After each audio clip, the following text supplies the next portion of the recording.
নজর রাখবো পরবর্তী সংবাদে।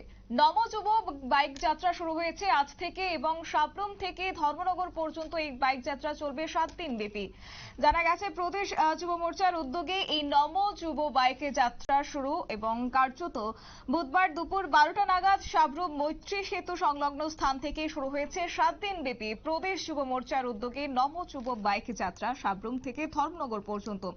এবং এই অনুষ্ঠানে প্রধান অতিথি হিসেবে উপস্থিত ছিলেন ভারতীয় জনতা পার্টির প্রদেশ সভাপতি তথা রাজ্যসভার সাংসদ রাজীব ভট্টাচার্য।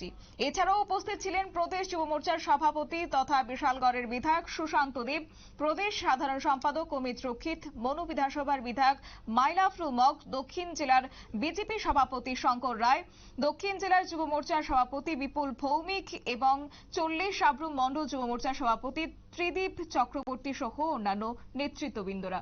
কি রয়েছে বক্তব্য শুনুন। আপনারা একটা ভিন্ন ধরনের কর্মসূচি হাতে নিয়েছেন।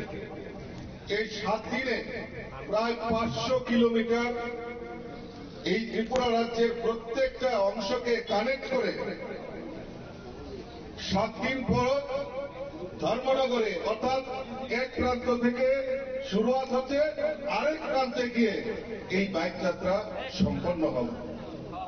আমি ধন্যবাদ জানাই এই ঐতিহাসিক সিদ্ধান্তের জন্য এবং আপনারা যে বলিষ্ঠ পদক্ষেপ নিয়েছেন তার জন্য আমি যুব মোর্চার ভাই বোনদেরকে আমি অসংখ্য ধন্যবাদ জানাচ্ছি। কারণ আজকের দিনে আজকের এই ত্রিপুরা রাজ্যের রাজনৈতিক প্রেক্ষাপটে এটা আমাদের বিশেষ প্রয়োজনীয়তা ছিল। আমরা বিগত কয়েকটা দিন ধরে দেখছি এই রাজ্যের কমিউনিস্ট এবং কংগ্রেসীরা এই রাজ্যের বিভিন্ন প্রান্তে ঘুরে ঘুরে এই ত্রিপুরা রাজ্যের যুবকদেরকে, এই রাজ্যের গরিব সাধারণ মানুষদেরকে, এই রাজ্যের বিভিন্ন অংশের মানুষদেরকে বোঝানোর চেষ্টা করছে এই ত্রিপুরা রাজ্যে আইনের শাসন নেই, এই রাজ্যে খাদ্য নেই, এই রাজ্যে অমুক নেই তমুক নেই বলে মানুষকে বিভ্রান্ত করার চেষ্টা করছে। আমি তাদেরকে জিজ্ঞেস করতে চাই যে আজকে ল অ্যান্ড অর্ডার, আজকে আইন শৃঙ্খলা নিয়ে ওনারা কথা বলছেন।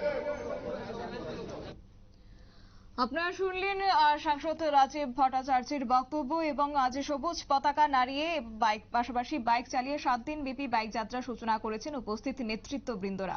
প্রধান অতিথি হিসেবে আজকে উপস্থিত ছিলেন রাজীব ভট্টাচার্য এবং আজ তিনি বক্তব্য রেখেছেন। নিয়ে নিচ্ছে ছোট্ট একটি বিজ্ঞাপন বিরতির সঙ্গে থাকুন।